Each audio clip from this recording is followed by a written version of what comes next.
Já me acostumei a emocionar-me nesse momento, mas habituei também a superar essa emoção, porque é sempre bom você falar pessoas comuns. Eu convivi com o Nato ao longo desses 70 anos, eu menino no lugar.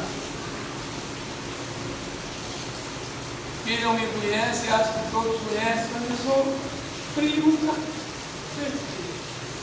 filho de Vicêncio Borges e João Bernardino. Nato, para mim, era um filósofo sem ter estudado filosofia. Tudo dele era com alegria, com amor, com dedicação. Eu me recordo que ele contava uma história que ele foi um dia visitar o tio Bernardino lá em Conquista, já velhinho, já no fim da vida.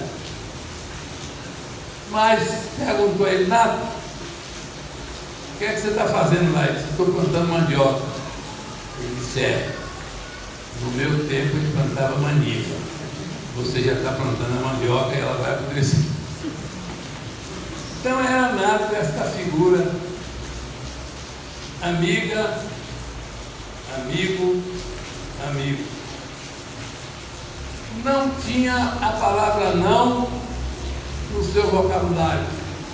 Ele sempre atendia com presteza, com dedicação, com prazer. Convivi com ele, com Noemi, com os filhos, Fernando, Jota, Nanete. Convivi com sua família de um modo geral, e eu me sinto feliz quando chego no momento dele e que vejo essa juventude que não me conhece, que eu não os conheço. E aí pergunto: você é filho de quem? De fulano. O que você é, médico? Eu, se pedisse para os médicos que estão aqui levantar, acho que levantava muita gente. Porque o Bernardino, pai de Nato, foi o mentor da educação nesta região. Os Matos vieram para aqui em 1906 e 1910. A família veio, meu pai veio em 1906, conheceu a região, voltou, mandou a família em 1908. Meu pai ficou lá tomando conta do meu avô, porque ele tinha problema de doença, e ele disse: eu só vou quando meu pai morrer, quando eu sepultar meu pai. Então veio o tio Bernardino, o tio Cifrônio, o tio Love, o tio Roberto, vovó Rosa, Violina e Flosina.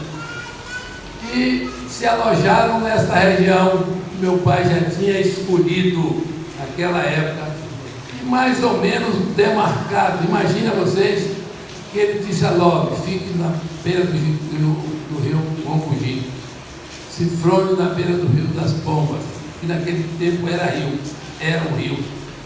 E tio Bernardino ficava no rio do Vigário, onde tem a sede dele até hoje. Nesta caminhada, em 1910, meu pai chegou e foi para Sapucaia, na beira do rio Confugi, do rio do Vigário. E eles tinham uma integração pessoal, familiar, que se comunicavam, que se reuniam, que um ajudava o outro. Eu já disse uma oportunidade lá de Viena, numa palestra: quem inventou o mutirão foi a minha família, porque eles trabalhavam um dia para todos para um, no outro dia todos para o outro, no outro dia todos para o outro, a fim de aumentar as áreas de terra cultivadas. E Nato, aos seus 91 anos, bem vividos e convividos dentro da seriedade, dentro da honestidade, dentro de um padrão de honra pouco comum nos dias atuais. Por isso é que nesta oportunidade, eu que já tempos atrás falei do enterro de tanta gente, não podia deixar de dizer alguma coisa no enterro de Nato. Pela amizade que me cercava a ele, pela amizade que me unia a ele, me unia a Noemi. Quando ela veio para Nova Canaã, eu estudava no Instituto Florestal Batista, em 1954, 55. E tenho gratidão por tudo aquilo que Noemi me ensinou, que a professora Ruth, que ontem eu encontrei aqui aos 96 anos de idade, me apoiou. Eu que morei na casa dela 2 anos para estudar. E essas gratidões, meus amigos, meus irmãos, meus colegas, meus companheiros, não há pagamento, ninguém pode pagar. Fui amigo pessoal de Alberto, de Hugo, de Zenóbio, Kate, Dazinha, das meninas todas, das quais guardo as melhores recordações nos aconselhamentos, porque eu sou um dos caçulas da família Matos. Eu sou o penúltimo filho de Lucêncio. Depois de mim só tem a Arlinda, que anteontem fez 76 anos de idade. Eu fiz 77 em fevereiro. Essas coisas me gratificam, me dão força para sobreviver um pouco mais, para poder contar aos mais novos. Eu vi aqui que falou um neto de Nato, se não me engano é médico. Eu não o conhecia, entendeu? Quanta alegria eu tenho em ver esta família crescer na área da cultura. E eu dizia que Bernardino foi quem trouxe a primeira escola ali para a floresta, depois veio aqui para o Alto, que é embrionário do Instituto Florestal Batista, que foi organizado e oficializado em 1937.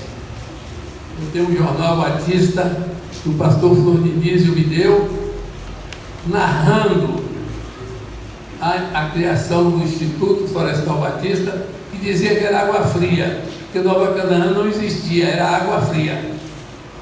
Nova Canaã passou a ser Nova Canaã mesmo em 1941, quando o tio Love comprou a fazenda Caldeirão, que é essa fazenda aqui, contratou um engenheiro, fez o arruamento, doou as posses ao povo para sair de água fria. Por quê?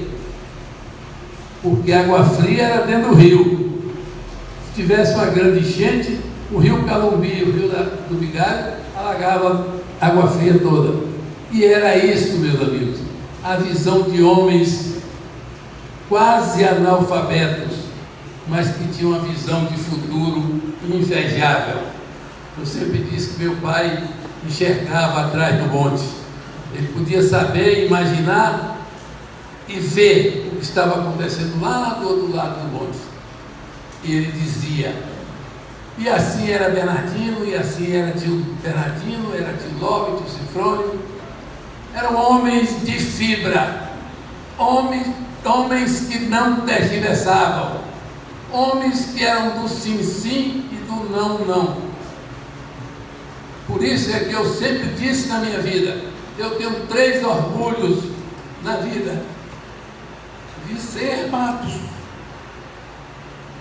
E quando eu falo em Matos, eu não falo no M-A-T-O-S, o meu é com 2 T's.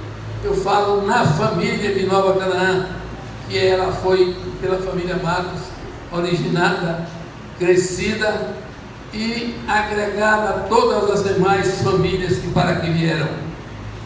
O segundo orgulho é ter sido advogado, é ser advogado ainda, é ter me formado em direito, induzido, orientado e conduzido por minha madrasta, mamãe Erice Souza Matos, de quem eu tenho uma gratidão enorme pelo que ela fez por mim. E o terceiro orgulho é ser Matos, ser filho de Nova Canaã e ser advogado. Eu tenho por essa terra um amor extraordinário, porque esta terra foi fruto trabalho hercúleo dos matos, que depois foram chegando os Andrade, os Oliveira, e tantas outras famílias em que foram se unindo e desenvolveram a cidade e o município de Nova Canaã. Sou originário de uma fazenda, de uma família de 17 filhos. Bernardino criou 17 filhos. Foram mais, mas morreram alguns na infância. Eu sei que ele criou, se não estou enganado, 17 filhos. Desses ainda tem 8 ou 9 vivos. Dos meus 17 só tem 6. Eu sou um deles. Estamos caminhando. Estamos indo. Chegaremos lá. Mas eu espero chegar com a dignidade que este cidadão chegou. Eu espero chegar com a tranquilidade, a alegria e a filosofia de Nato. O Bernardino foi quem trouxe a educação para aqui, a primeira escola, a primeira professora, juntou os irmãos, formaram e daí partiram para a educação. Primeiro Isaú, foi para Salvador, o Cifrone mandou Elifaz, o tio Love mandou Jadiel, e foram formando medicina, indo para a conquista, que a ideia era vir para aqui, mas não era possível. E isto, meus amigos, meus irmãos, meus companheiros, só faz gratificar a todos nós. Nova Canaã é uma cidade que não sabe a força que tem. Porque se nós juntarmos os filhos formados de Nova Canaã, nós seríamos uma Campinas de São Paulo. Fizéssemos aqui um hospital, fizéssemos aqui uma casa de defesa dos direitos da população. E nós temos, se não me engano, passa de 100 médicos, outros tantos advogados, engenheiros, uns já se foram, outros estão aí. E é por isso que eu, de vez em quando, eu não vou falar. Não quero falar, não aguento mais, me emociono. Mas é o que eu disse, eu me emociono, mas supero esta emoção para poder dizer a vocês isso. A Fernanda, que temos um estudo sobre a família Matos, sobre a história de Nova Canaã, e levamos um dia lá na fazenda que eu tinha ali, gravando com o Zildo a história de Nova Canaã. Por isso é que eu agradeço a Deus por ser Matos. Por isso é que eu agradeço a Deus pela vida de Nato. Não é pelo corpo dele, está aí, a alma já se definiu. Mas nós temos que agradecer a presença, a vida dele. E nós estamos aqui para despedir do seu corpo físico. Mas nós devemos, Jota, Fernando, Janete, filhos, netos, companheiros, esposos, guardar a memória de um Nato, que é uma memória bonita, é uma dignidade ímpar, pouco experimentada nos dias atuais. Me perdoe eu me alongar um pouco, mas o momento é ainda que estamos esperando a chegada de 19, se eu não me engano é o filho caçula, não, é o penúltimo, é o Eliseu, que tem Noélia, que é a última, né? Então, 19 está vindo aí, nós temos que esperar. Mas são estas coisas que nos confortam, que nos dão força, entendeu? Que está aqui desta igreja. Quando eu cheguei aqui em 54, eu via Nato no coral que era ali daquele lado, cantando junto com o Josafá, o Jovan, com aquele vozerio de tenor, de, sei lá, era baixo, né? Cantavam e era um coral bonito, era um coral forte. Depois a vida conduziu-me para cada lado, mas eu tenho certeza que Nato morreu com Cristo. Eu tenho certeza, até porque César, até porque César disse que ele lá na UTI só falava em Deus, em Noemi. O meu Senhor, meu Deus, ou Noemi. O Senhor, meu Deus, ou Noemi. Então eram lembranças que ele tinha dos tempos que ele cantou no plano.